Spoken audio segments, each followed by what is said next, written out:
Dunyadari is brought to you by Infinix Hot 10 Play.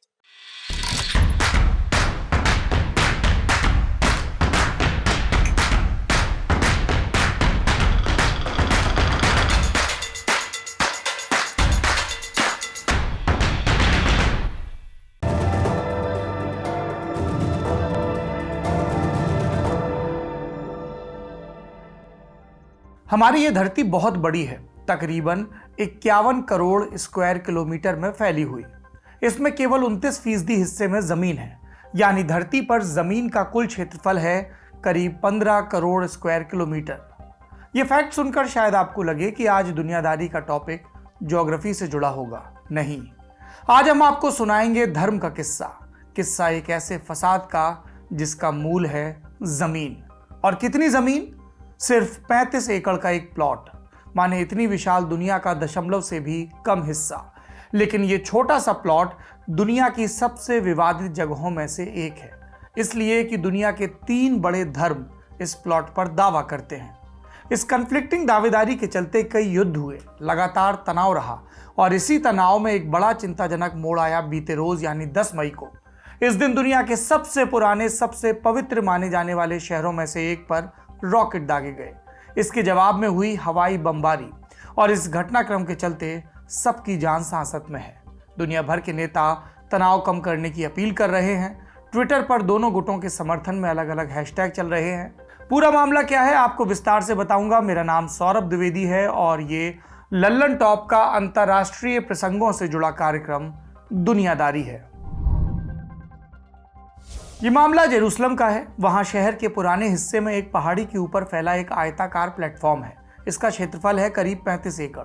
इस compound को यहूदी पुकारते हैं हर हवाइयत। ये हिब्रू भाषा का शब्द है।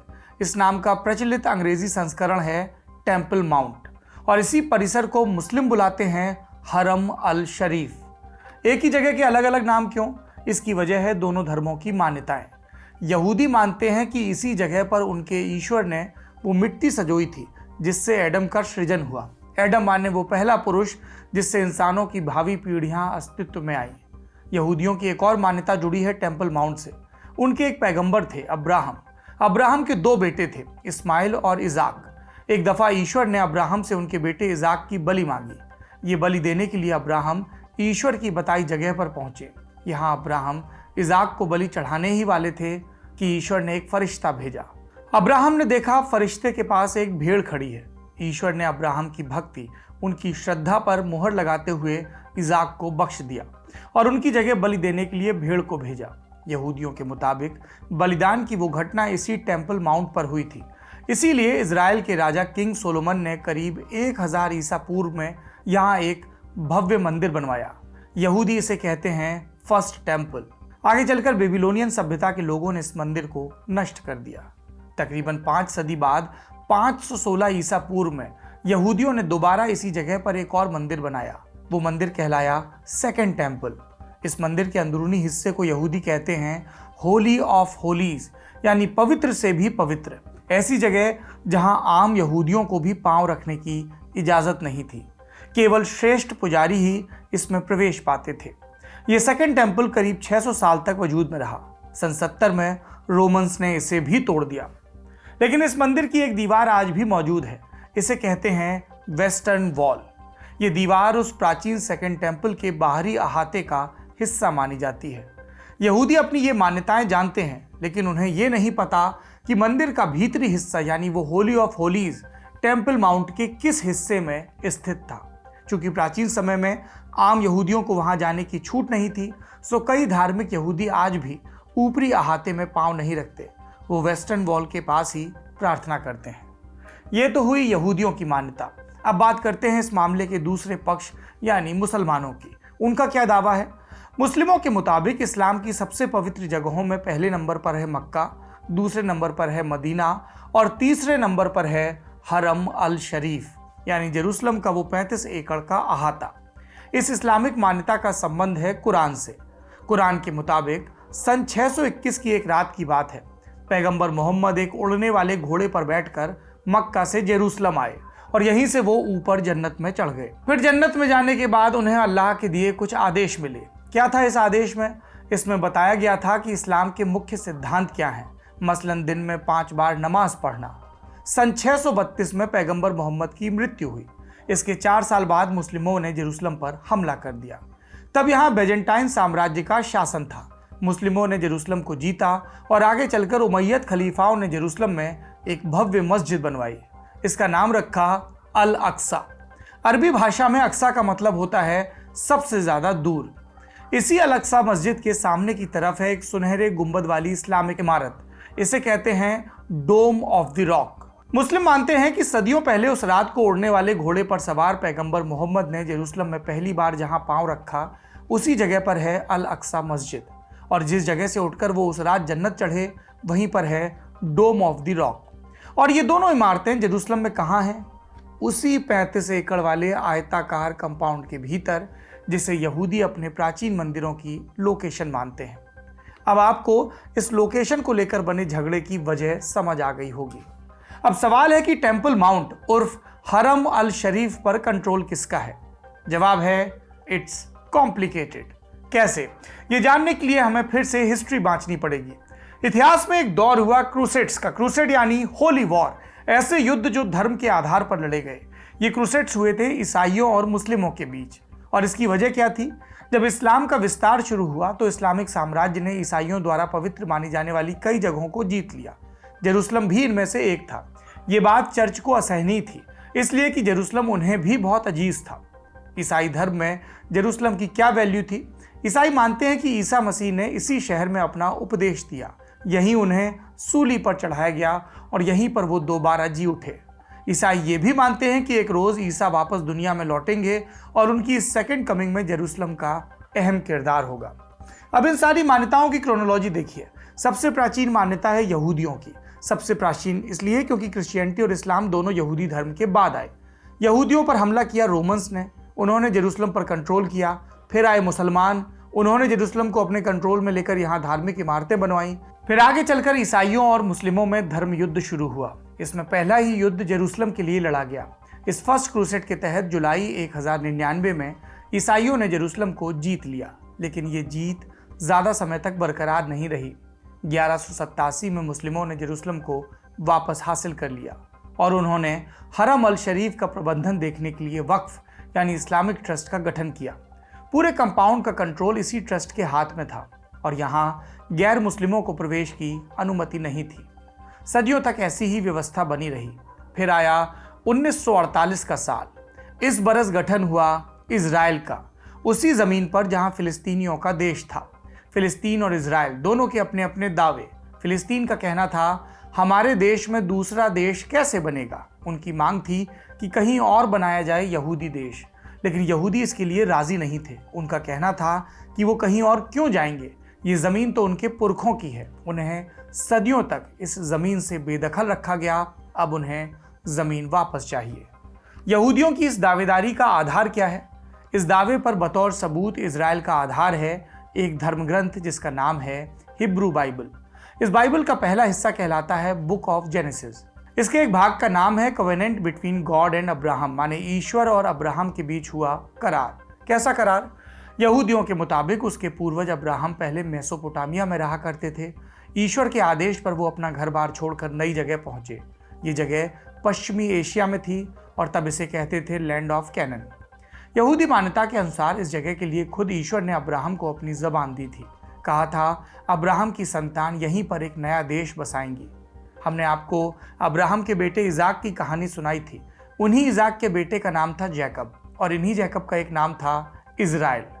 जैकब उर्फ इजराइल के 12 बेटे हुए। वो कहलाए 12 ट्राइब्स ऑफ इजराइल और इन्हीं कबीलों की पीढ़ियों ने आगे चलकर बनाया यहूदी देश, वो देश जिसका प्राचीन नाम था लैंड ऑफ इजराइल, यानी इजराइल और उनके वंशजों की भूमि। मॉडर्न इजराइल की दावेदारी भी इसी प्राचीन मान्यता पर आधारित है। ये तो हुई इजराइल के गठन की कहानी। अब जूम करके आते हैं जेरूसलम पर। इजराइल जेरूसलम को अपनी राजधानी बनाना चाहता था क्योंकि उनकी पवित्रतम जगह है, उनका टेम्पल माउंट यहीं पर है। लेकिन जेरूसलम और टेम्पल माउंट पर अधिकार मिलना इतना साधारण नहीं था।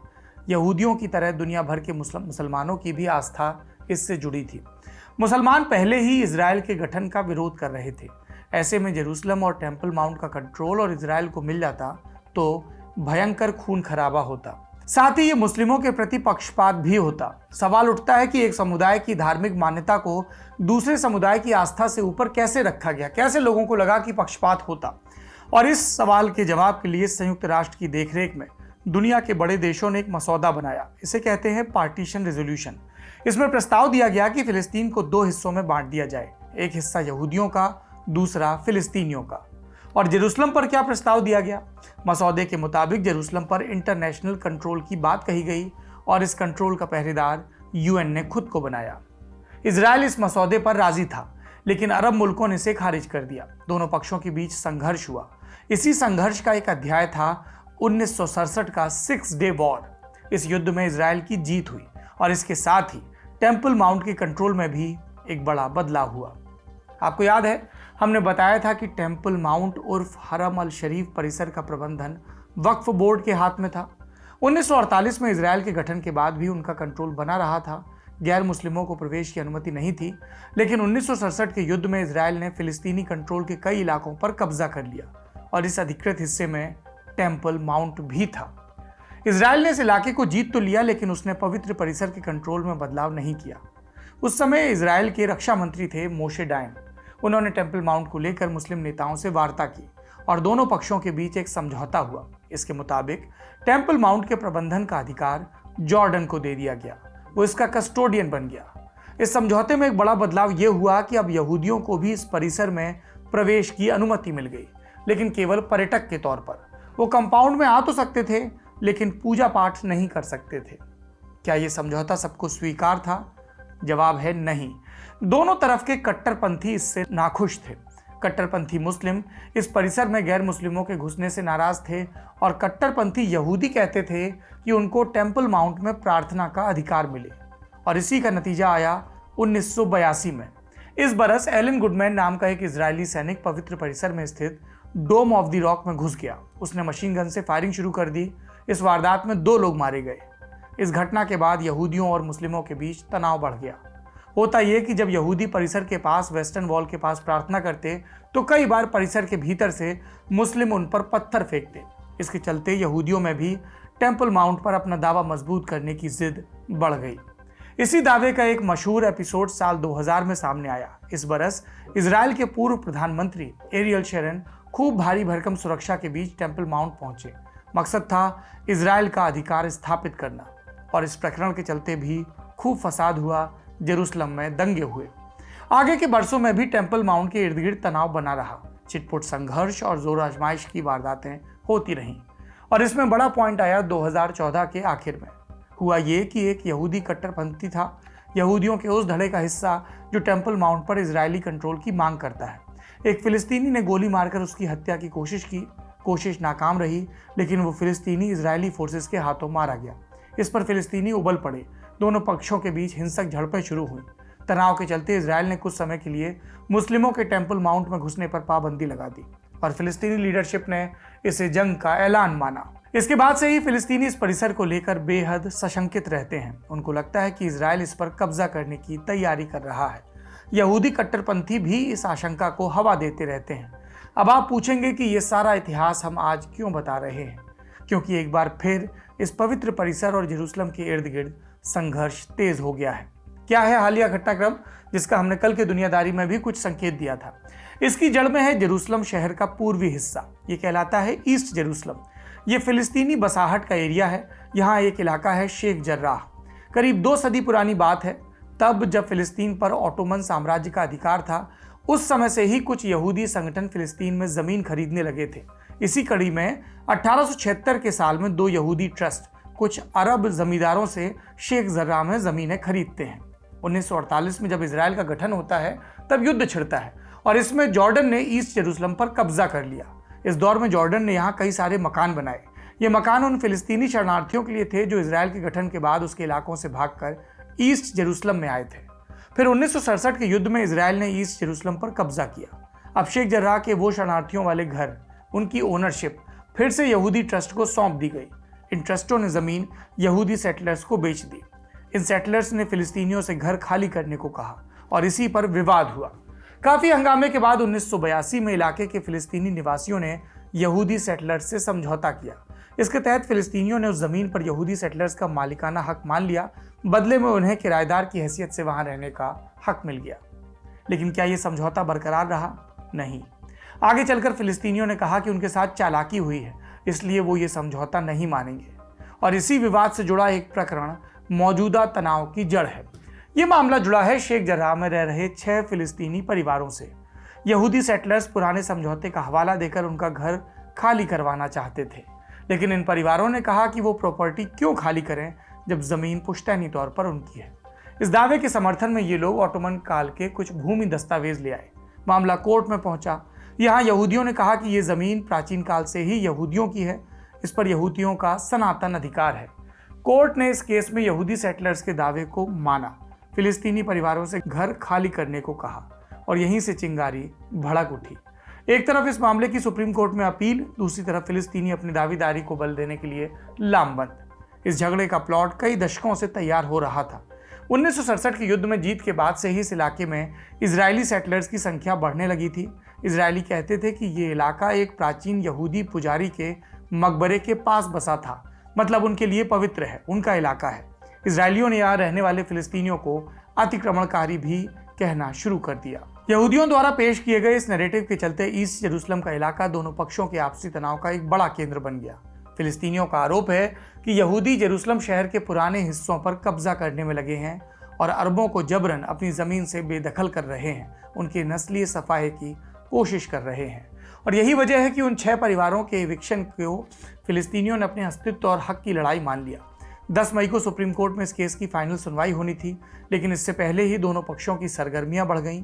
यहूदी कट्टरपंथी अरब मुर्दाबाद के नारे लगाते हुए यरूशलेम के फिलिस्तीनी आबादी वाले इलाकों में रैलियां निकालने लगे। उन्होंने फिलिस्तीनी घरों और दुकानों को भी नुकसान पहुंचाया।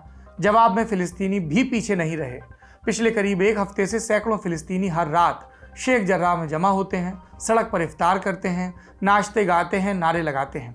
इस दौरान उनकी इजरायली फोर्सेस के साथ झड़प भी होती है। इजरायली फोर्सेस ने कभी बल प्रयोग करके प्रोटेस्टर्स को खदेड़ा तो कभी उन पर स्कंक वाटर की बौछार की। ये स्कंक वाटर क्या चीज़ है? ये लिक्विड पानी और बेकिंग पाउडर को मिलाकर बनाया जाता है। ये इतना बदबूदार होता है कि अगर चमड़ी पर पड़े तो कई दिनों तक गंध नहीं जाती। ये संघर्ष पीक पर पहुंचा 10 मई को। इस रोज इजराइल के लोग जेरूसलम डे मनाते हैं। ये 1967 के युद्ध में जेरूसलम पर इजरायली कब्जे के उपलक्ष्य में मनाया जाता है। इस मौके पर इजरायली शहर के अलग अलग हिस्सों में रैलियां निकालते हैं।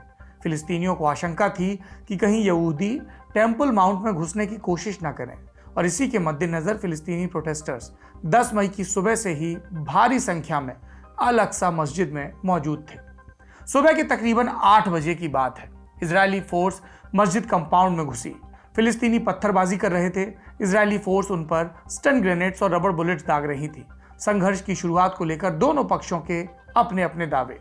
फिलिस्तीनियों का आरोप कि इजरायली पुलिस ने मस्जिद के भीतर स्टन ग्रेनेड्स और रबड़ बुलेट्स दागी, आंसू गैस छोड़े, और इजरायली पुलिस का इल्जाम कि वो मस्जिद के पास वाली सड़क पर थे जब मस्जिद के भीतर से उनके ऊपर पत्थर फेंके गए। उनके मुताबिक इसके बाद वो कंपाउंड में दाखिल हुए। फिलिस्तीन के मुताबिक इस हिंसा में उनके 300 से ज़्यादा लोग घायल हुए। इजरायली पुलिस के अनुसार हिंसा में उनके 9 अधिकारी जख्मी हुए। इस झड़प के बाद बवाल मचा। इजरायली फोर्सेस की मस्जिद में एंट्री और वहां की गई कार्रवाई को फिलिस्तीनी लीडरशिप ने भीषण अपराध माना। वहीं इजरायली फोर्सेस ने अल अक्सा को खाली करवाकर उसके दरवाजे बंद करवा दिए। फिलिस्तीनियों का कहना है कि इजरायली फोर्सेस ने मस्जिद की सभी चाबियां भी अपने कंट्रोल में ले ली। अमेरिका और यूरोप समेत कई देशों ने सभी पक्षों से शांति बनाने की अपील की, लेकिन शांति आई नहीं। फिलिस्तीन का एक चरमपंथी गुट है हमास। उसने इजरायल को चेतावनी दी, कहा कि 10 मई की शाम 6 बजे तक इजरायली फोर्सेस टेम्पल माउंट और शेख जर्राह इलाका खाली कर दें, वरना वो इजरायल पर हमला करेगा। इसके बाद खबर आई कि हमास ने इजरायल पर 150 से भी ज़्यादा रॉकेट दागे। इसमें से कुछ रॉकेट जेरूसलम पर भी दागे गए। 2014 के बाद ये पहली बार है जब हमास ने जेरूसलम पर रॉकेट फायर किए। जवाबी प्रतिक्रिया में इजरायल ने लॉन्च किया operation guardian of the walls. इसमें वॉल का मतलब वेस्टर्न वॉल है। इस ऑपरेशन के तहत इजरायल ने फिलिस्तीनी इलाकों पर हवाई हमला किया। 11 मई की सुबह तक इजरायल कम से कम 130 एयर स्ट्राइक कर चुका था। खबरों के मुताबिक इजरायली हमले में कम से कम 23 लोगों की मौत हुई, जिसमें 9 बच्चे भी शामिल हैं। इसके अलावा 100 से भी ज़्यादा फिलिस्तीनियों के भी घायल होने की खबर है। ये इस प्रकरण के सब ब्यौरे थे और हमें लगा कि इस प्रकरण को समझने के लिए आपको इतिहास की झांकी देना भी ज़रूरी है। अब क्या ज़रूरी है? विशेषज्ञों की बात।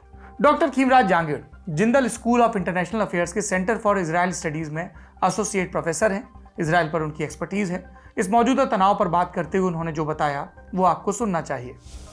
अभी का जो विवाद उठा है, अभी की जो घटनाएं हुई हैं, ये एक तरह से तो लंबी चलती आई लड़ाई का हिस्सा है, पर दो बातों ने इस बात को अभी जोर पकड़ा है। पहली, शेख ज़ारा करके एक छोटा सा नेबरहुड कह लीजिए, जो कि जेरूसलम का हिस्सा है, जहाँ पिछले 70-80 साल से काफ़ी अरब आबादी रह रही है। इज़राइल ने एक गैर मौजूदगी वाले कानून का इस्तेमाल करके, जो कानून 1948 के बाद बना था, वहाँ के कई बाशिंदों को घर खाली करने के लिए कहा है, और वहाँ जो नए घर बनेंगे वो यहूदियों के लिए बनेंगे। तो जो डर फ़िलिस्तीन के अरबों को है, फ़िलिस्तीन के अरब जिसमें कई मुसलमान हैं पर जिसमें कई ईसाई भी हैं, उनका डर ये है कि उनके आस पड़ोस की जगह धीरे धीरे ख़त्म हो रही है और वहाँ नए नए यहूदी घर बन रहे हैं। तो ज़मीन एक अहम मुद्दा है इसमें। ये मसला काफ़ी वक्त से कागजी तौर पे चल रहा था, इसमें कोर्ट की सुनवाई भी होनी थी। पर दूसरी चीज़ ने जिसने इसको एक तरह से कहिए कि आग में घी डालने का काम किया है, वो था एक दिन जिसको यहाँ मनाते हैं जेरूसलम दिवस के तौर पे। जेरूसलम दिवस यहूदियों और इज़राइल के बाशिंदों के द्वारा मनाया जाता है। ये अमूमन मई के दूसरे सप्ताह में आता है। इस साल वो 9 और 10 मई को होना था। ये वो दिन है जिस दिन इज़राइल के लोग, यहूदी धर्म के लोग इस बात की खुशी मनाते हैं कि जेरूसलम 1968 में एकजुट हो गया था। 1967 के पहले जेरूसलम दो हिस्सों में बटा था। आधा हिस्सा, पूर्वी हिस्सा जॉर्डन के कब्ज़े में था और बाकी बचा हिस्सा इज़राइल के कब्ज़े में था। तो 1948 से लेके 1967 तक जेरूसलम, पूर्वी जेरूसलम, जो अरबों का शहर माना जाता है, जो आने वाले फ़िलिस्तीन के शहर की, फ़िलिस्तीन के देश की राजधानी बनेगा, वो जॉर्डन के कब्ज़े में था। पर 1967 की 6 दिन की लड़ाई के बाद इज़राइल ने इसे अपने कब्ज़े में ले लिया और तब से लेके इज़राइल ने इसे अपना पूरा शहर माना है। इज़राइल ने इसे अपनी राजधानी घोषित कर रखा है और उस एकीकरण को ये एक झंडा रैली निकाल के मनाते हैं। तो इस वक्त जब झंडा रैली होनी थी, तो झंडा रैली का होना और रमज़ान का ख़त्म होना एक साथ हो रहा था। तो जो लोग रमज़ान की नमाज के लिए इकट्ठा होते थे, उन्होंने, फ़िलिस्तीन के अरबों ने विरोध जताना चाहा और इज़राइल की पुलिस नहीं चाहती थी कि उस दिन कोई फसाद हो। तो इज़राइल की पुलिस ने अल अक्सा मस्जिद के अंदर जाके इतवार, शनिवार और सोमवार को जो भी भीड़ जुट रही थी नमाज के लिए, उसको इतर बितर करना शुरू किया। वहाँ कोई मौत नहीं हुई थी और जो झंडा रैली निकालनी थी उसको भी रद्द कर दिया गया। झंडा रैली नहीं निकाली गई और कम से कम जेरूसलम के अंदर चीज़ें पुलिस और इज़राइली जो सेना है वो काबू में कर रही है। इस बीच हमास, जो कि अपनी लड़ाई रॉकेट के सहारे हमेशा लड़ता रहा है, उसने कल से 300-500 रॉकेट इज़राइल के अलग अलग शहरों पे छोड़े और जिसमें पहली बार बहुत दशकों बाद ही ऐसा हुआ कि हमास ने रॉकेट जेरूसलम जैसे शहर पे दागे।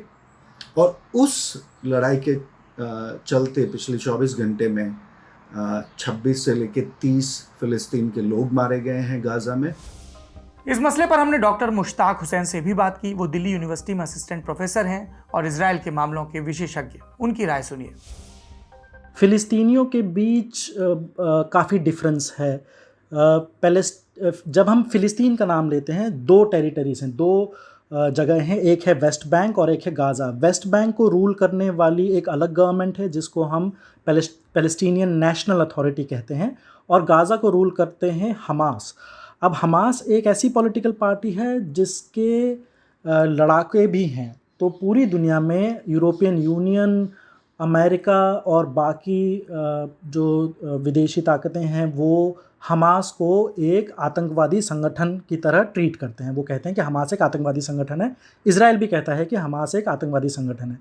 तो इज़राइल ये कहता है कि जब तक हमास आधे फ़िलिस्तीनियों के ऊपर रूल कर रहा है, हम फ़िलिस्तीनियों से बात नहीं करेंगे।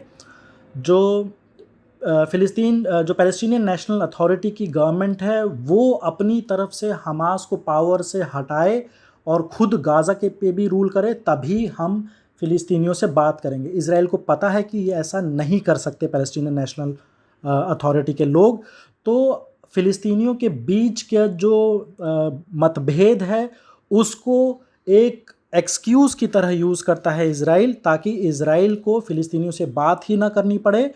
और इस बीच वो ज़्यादा से ज़्यादा इलीगल सेटलमेंट्स बनाकर फ़िलिस्तीनी ज़मीन हथिया के वहाँ पे इज़राइली ज्यूज़ को सेटल करा सकें, ताकि वेस्ट बैंक का ज़्यादा से ज़्यादा एरिया इज़राइल के कैप्चर में आ जाए जब भी कोई फाइनल पीस एग्रीमेंट साइन होगा। ये सारे इज़राइलीज़ का ओपिनियन नहीं है, लेकिन जो मैटर करता है वो है सरकार का ओपिनियन। और इज़राइली सरकार प्राइम मिनिस्टर बेंजामिन नेतन्याहू के अंडर इसी पॉलिसी पे, इसी सिद्धांत पे काम कर रही है कि हम फ़िलिस्तीनियों से पीस की बात नहीं करेंगे। हम उन्हें यही बोलते रहेंगे कि हम हमास के साथ बात नहीं कर सकते, और इस बीच हम ज़्यादा से ज़्यादा इज़राइली लोगों को वेस्ट बैंक के इलीगल सेटलमेंट्स में सेटल करवाते रहेंगे। इस हालिया संघर्ष ने फिलिस्तीन और इजराइल के आपसी तनाव को और बढ़ा दिया। तनाव इजराइल से दूर बाकी देशों में भी दिख रहा है। इंटरनेट पर भी लोग बटे हैं, कोई इजराइल के सपोर्ट में तो कोई फिलिस्तीन के सपोर्ट में। पर कुल मिलाकर देखिए तो इस प्रकरण में सिवाय निराशा के और कुछ नहीं। पिछले 10 बरस से दोनों पक्षों के बीच शांति वार्ता ठप है। फिलिस्तीनी लीडरशिप बटी हुई है, और सिर्फ लीडरशिप नहीं बटी है, फिलिस्तीनियन नेशनल अथॉरिटी और हमास के बीच दरार है। ऊपर से जब हमास हिंसा करता है तो आम फिलिस्तीनियों का पक्ष कमजोर होता है। उधर इजराइल का पक्ष भी कमजोर है। शेख जर्राह के 6 फिलिस्तीनी परिवारों के केस को इजरायली नेतृत्व प्रॉपर्टी विवाद का नाम दे रहा है। कहना है कि जो होगा कानूनन होगा, लेकिन जब फिलिस्तीनी इलाकों पर अवैध इजरायली कब्जे की बात हो तब इजराइल को कानून याद नहीं आता। आज की दुनियादारी में इतना ही। विषय इतना व्यापक था कि बाकी सब चीज़ों को छोड़ना पड़ा। आप अपना ध्यान रखिए, आप सावधानी मत छोड़िएगा, और याद रखिएगा कि किसी भी धर्म से बड़ा है इंसान की मदद करना करुणा के सहारे। तो एक दूसरे की मदद करते रहिए, लेकिन संपर्क में आए बिना, सावधानी के साथ। शुक्रिया, शुभ रात्रि।